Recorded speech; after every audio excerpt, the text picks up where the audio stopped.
Bab 050. Ya terus aku harus gimana? Aku nggak akan biarin pasangan brengsek itu hidup enak-enakan sementara Niki sekarat kayak gini. Nino menghela napas panjang. Ia benar-benar pening dengan kedua adiknya. Adik perempuannya sakit dan meminta sesuatu yang mustahil, sekarang adik laki-lakinya malah bertindak gegabah. Nicholas, jangan kira abang nggak kepikiran sama Niki. Abang juga sayang sama Niki. Karena abang sayang kalian berdua, makanya abang mau cari jalan damai. Tapi apa yang kamu lakukan sekarang, hah? Kamu malah bertindak sesuka hati. Nicholas mengepalkan telapak tangannya kuat-kuat. Ia benar-benar marah. Ia terus menganggap bahwa Nino lebih berpihak kepada Firza dan Zaida, maka dari itulah ia nekat lapor polisi tanpa melakukan konfirmasi kepada Nino terlebih dahulu. Nino berjalan mendekati Nicholas dan hal itu refleks membuat Nicholas mundur. Pada dasarnya, Nicholas tetap merasa takut pada kakak pertamanya. 31. Dengar. Setelah ini, jangan bertindak gegabah lagi. Nino akhirnya pergi setelah memberikan ultimatum kepada Nicholas. Sepeninggal Nino, Nicholas mengamuk dan membanting vas bunga di ruangan itu. Brengsek. Celine baru berani keluar setelah Nino pergi. Ia tidak berani ikut campur pada perseteruan kakak beradik itu. Ia langsung mendekati Nicholas dan mengajaknya duduk supaya Celine bisa mengobati luka di ujung bibirnya. Berkat laporan Nicholas yang entah bagaimana bisa diproses dengan cepat, Firza dan Zaida terpaksa harus dibawa ke kantor polisi. Firza mendengarkan perkataan Palk dan Yon untuk mengikuti prosedur terlebih dahulu sambil dicari jalan keluarnya. Namun meski begitu, Firza tidak bisa tenang. Ia yakin Nicholas tidak akan berhenti begitu saja mengganggu mereka hanya dengan ini. Nicholas pasti akan melakukan hal lain lagi. Ketika berada di kantor polisi, Zaida benar-benar gemetar ketakutan. Ia memang tidak bersalah, tetapi ditangkap langsung oleh polisi jelas membuat mentalnya berantakan. Apalagi tadi juga disaksikan banyak orang. Sudah pasti nama baiknya juga ikut hancur. Zaida tidak pernah mengalami kejadian seperti ini. Di kantor polisi tersebut, Zaida dimintai keterangan bermacam-macam. Firza enggan meninggalkan Zaida dan terus mendampinginya meski sebenarnya oleh polisi dicegah. Lalu, setelah melewati beberapa proses di kantor polisi, akhirnya diputuskan bahwa Zaida harus ditahan sementara waktu. Zaida menangis dan tidak mau, tetapi Firza juga tidak bisa melakukan apa-apa. Sebelum berpisah dengan Firza, mereka berpelukan erat-erat. Saya akan keluarkan kamu, Zaida. Saya janji. Zaida dan Firza berpegangan tangan, tetapi polisi wanita yang menangkap Zaida tadi menariknya untuk ke ruang tahanan. Setelah berpisah dengan Zaida, Firza benar-benar marah. Lah tidak bisa menahan emosinya lagi atas perlakuan Nicholas yang sudah menghancurkan keluarganya. Nicholas brengsek. Umpat Firza. Untuk pertama kalinya Firza berkata kasar karena ia sudah sangat naik pitam. Lalu, setelah dari kantor polisi itu Firza bergegas ke rumah Nicholas. Di batalion, keributan di rumah Firza dan Zaida tadi menjadi perbincangan para penghuni asrama lainnya. Ada banyak spekulasi yang beredar mengenai apa yang terjadi tetapi mereka tidak berani menyimpulkan sendiri. Valeri yang kebetulan baru pulang dari pasar sempat melihat mobil polisi pergi dari batalion tersebut juga kondisi ramai di depan rumah Zaida dan Firza. Bu Lukman. Bu Lukman. Valeri menghampiri salah satu ibu persit yang tadi juga berkerumun di sana. Bu Lukman menoleh, iya, Bu Dirga. Barusan ada apa ya? Kok kayaknya ramai banget? Saya juga tadi lihat ada mobil polisi keluar dari sini. Bu Lukman menghela napas panjang.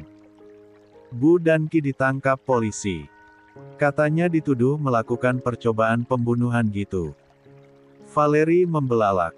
Apa? Nggak mungkin Bu Danki begitu. 32. Bu Lukman mengangguk. Saya juga masih nggak percaya. Saya dengar sekilas tadi katanya laporan itu dari Pak Nicholas atau siapa gitu. Saya juga nggak pernah dengar namanya sih. Valeri mengangguk. Terima kasih informasinya ya Bu Lukman. Iya, Bu Dirga. Saya permisi dulu. Valeri menghela napas sedih mendengar kabar tersebut. Ia mengepalkan telapak tangannya. Ini pasti gara-gara si Niki-Niki itu. Aku harus melakukan sesuatu, aku yakin Bu Danki nggak salah. Gumamnya penuh tekad. 33. Firza datang ke rumah Nicholas dengan amarah berkobar. Ia benar-benar murka dengan apa yang sudah dilakukan pria itu kepada Zaida. Jelas-jelas Zaida tidak bersalah, tetapi Nicholas dengan sengaja menjebloskan Zaida ke penjara dengan cara kotor. Firza yakin, laporan Nicholas bukan laporan bersih yang diproses sesuai prosedur. Sudah pasti pria itu memakai cara curang agar laporannya langsung diproses oleh kepolisian. Begitu sampai di rumah Nicholas, Firza langsung menggedor-gedor gerbang rumah besar itu. Lamalas repot-repot menekan bel dengan sabar, sebab kesabarannya pun sudah menguap pergi. Penjaga keamanan di rumah Nicholas berlari tergopoh-gopoh untuk membukakan gerbang. Maaf, ada perlu apa ya, Pak? Tanya si penjaga keamanan. Firza mengabaikan orang itu dan langsung menyerobot masuk. Di mana Nicholas? Si penjaga keamanan panik.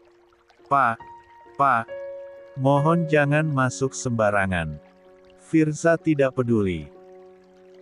Ia bisa dengan mudah menyentak tangan si penjaga keamanan yang berusaha menahannya masuk ke halaman rumah Nicholas. Ketika Firza sudah naik ke teras, pintu ganda depan rumah itu terbuka menampilkan Nicholas yang menatap Firza dengan ekspresi sinis. Mau apa kamu ke sini? Hah? Firza langsung menerjang Nicholas dan menarik kerah pakaian pria itu. Cabut laporan kamu sekarang. Bentaknya. Nicholas terkekeh sinis. Kenapa? Itu, kan hukuman buat dia karena sudah berusaha membunuh adikku. Brengsek. Zaida nggak salah apa-apa. Lepaskan dia sekarang juga atau apa? Hah? Tantang Nicholas. Kamu pikir bisa melakukan apa sama aku? Firza meremas kerah pakaian Nicholas semakin kuat. Ia tidak tahan lagi. Salah satu telapak tangannya mengepal dan Nidirga meninju wajah Nicholas kalau saja tidak ada seseorang yang tiba-tiba muncul dan menahan.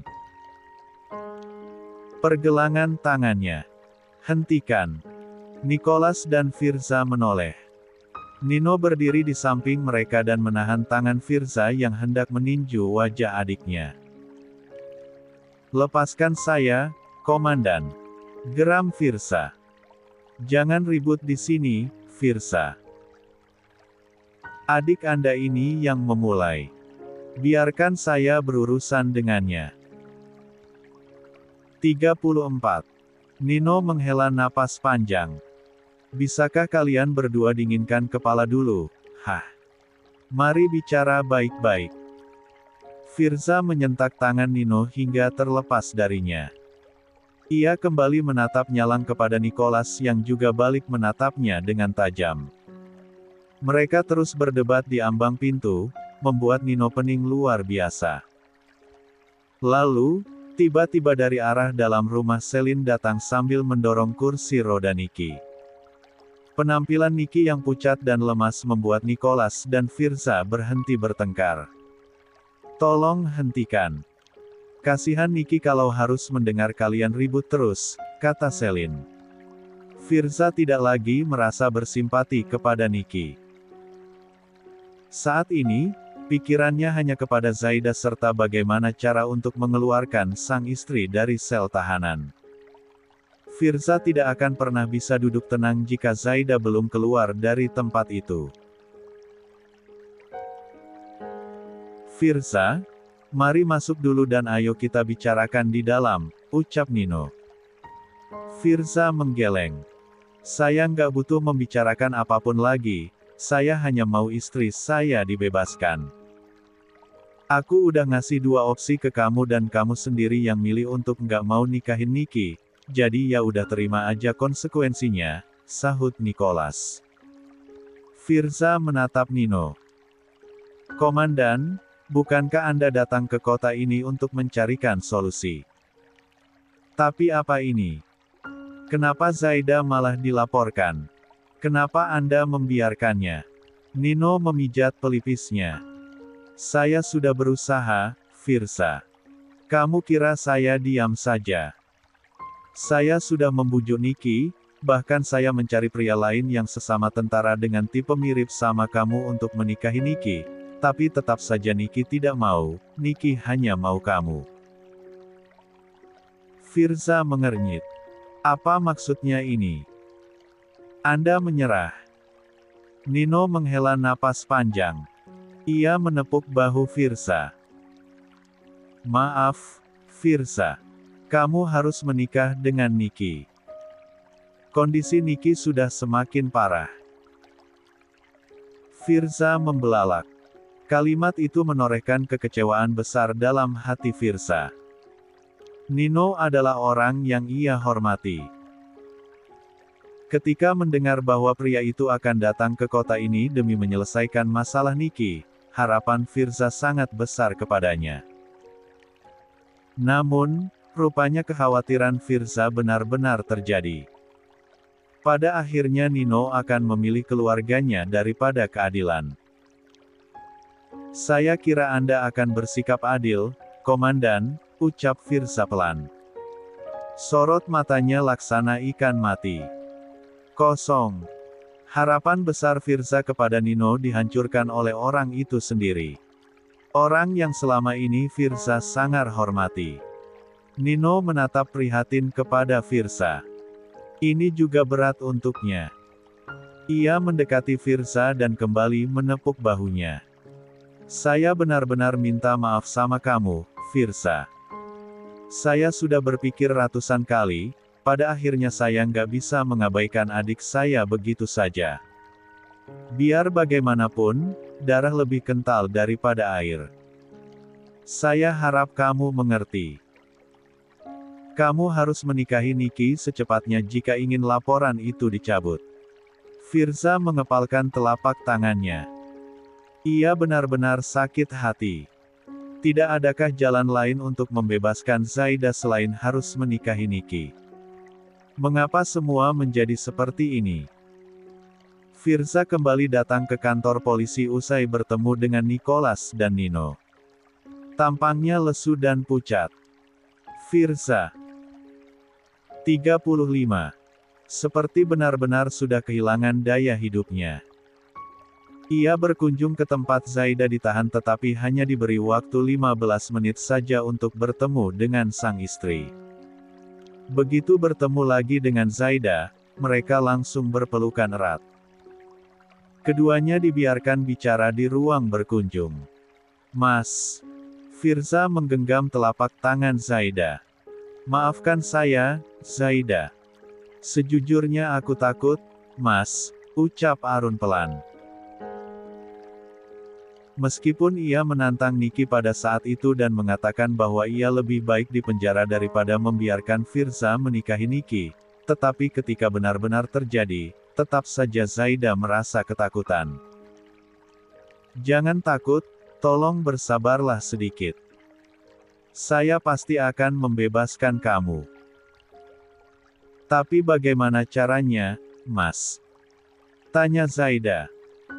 Firza tersenyum lembut, tetapi tatapan matanya sendu. Melihat sorot mata tersebut, Zaida sedih dan mulai menangis. Firza mencium punggung tangan Zaida berkali-kali sambil memberikan kalimat penenang. Jangan menangis Zaida, saya nggak bisa melihat kamu menangis. Sebentar lagi, tunggulah sebentar lagi. Kamu pasti akan bebas. Kamu nggak layak diperlakukan seperti ini. Tolong jawab aku, Mas. Gimana caranya kamu mau membebaskan aku? Apa kamu akan menikahi Niki? Firza tersenyum. Ia mendekati Zaida dan memeluknya kemudian menyematkan kecupan singkat pada ubun-ubun wanita itu. Saya mencintai kamu Zaida, dan selamanya hanya kamu wanita satu-satunya yang saya cintai. Setelahnya, Firza pamit. Zaida berusaha menahan karena ia ingin tahu jawaban Firza mengenai bagaimana cara pria itu untuk membebaskannya, tetapi Firza sudah lebih dulu pergi. Tak lama setelah Firza pergi, ada kunjungan lain yang diminta untuk bertemu Zaida. Ia heran, siapa yang mengunjunginya kali ini jika bukan Firza. Ketika orang yang berkunjung itu datang, Zaida kaget karena ternyata itu adalah Valeri. Bu Dirga. Valeri tersenyum. Bu Danki, maaf saya dadakan berkunjung. Ribet juga ya berkunjung ke tahanan begini, banyak yang diperiksa dan nggak boleh dibawa masuk. Zaida mengangguk. Ada apa kamu ke sini, Bu Dirga? Zaida dan Valeri duduk berhadapan. Di situ, Valeri langsung menggenggam telapak tangan Zaida. Saya sudah dengar semuanya, Bu Danki. Saya turut prihatin. Zaida menghela napas. Terima kasih. Bu Danki nggak usah khawatir, saya akan bantu. Zaida heran. Bagaimana caranya? Bu Dirga, kamu nggak perlu bertindak sejauh itu. Nanti takutnya kamu jadi terseret dalam masalah ini. Valeri tersenyum lebar. Bu Danki tenang saja. Saya sudah memikirkan caranya kok. Tapi, saya nggak bisa. 36. Memastikan lama tidaknya sih, jadi mohon maaf. Saya akan berusaha cepat. Kamu yakin mau membantu saya, Bu Dirga? Ini bukan masalah remeh loh. Valeri mengacungkan jempolnya. Yakin 100%, pokoknya Bu Danki bakal keluar secepatnya. Lagian ibu juga nggak bersalah kok. Zaida menitikkan air mata. Ia terharu ada orang lain yang berusaha membantunya tanpa diminta. Terima kasih banyak, Bu Dirga. Tapi jika sulit dan membahayakan, lebih baik kamu hentikan saja ya. Valeri mengangguk. Siap. Laksanakan. Berhubung waktu berkunjung tidak lama, Valeri juga harus segera pamit. Ia berkali-kali meyakinkan kepada Zaida bahwa ia sudah tahu caranya dan supaya Zaida jangan gelisah. Zaida bersyukur ada orang baik di sekitarnya. Namun, hatinya masih tidak bisa tenang karena ia teringat dengan ucapan Firza. Sebenarnya, apa yang hendak dilakukan suaminya itu?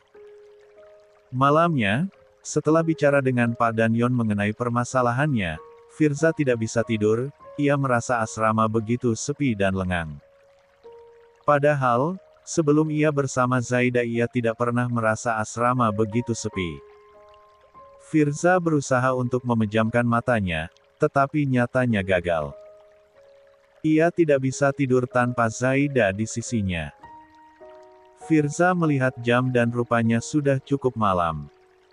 Namun, Firza yang gelisah memikirkan Zaida nekat pergi ke kantor polisi. Ia tahu jam kunjungan sudah tutup. Tahanan hanya boleh dikunjungi di jam kerja, tetapi Firza tidak mempedulikan hal itu dan tetap datang ke sana. Tentu saja kedatangan Firza ditolak. Meskipun ia memohon, polisi yang berjaga tetap tidak mengizinkan Firza berkunjung. Saya harus bertemu dengan istri saya. Tegas Firza. Mohon maaf, Pak. Jam kunjung tahanan sudah tutup. Silakan datang lagi esok hari di jam kerja. Firza mengepalkan telapak tangannya. Sebentar saja, biarkan saya melihat istri saya, mohon Firza. Maaf, kami hanya mematuhi prosedur. Firza benar-benar frustrasi. Ia berjalan lunglai dan duduk di mobil sambil terus memperhatikan bangunan itu. Ia sudah ditegur berkali-kali untuk pergi, tetapi Firza keras kepala. Akhirnya, hingga pagi buta ia tetap di sana, ketiduran di dalam mobilnya.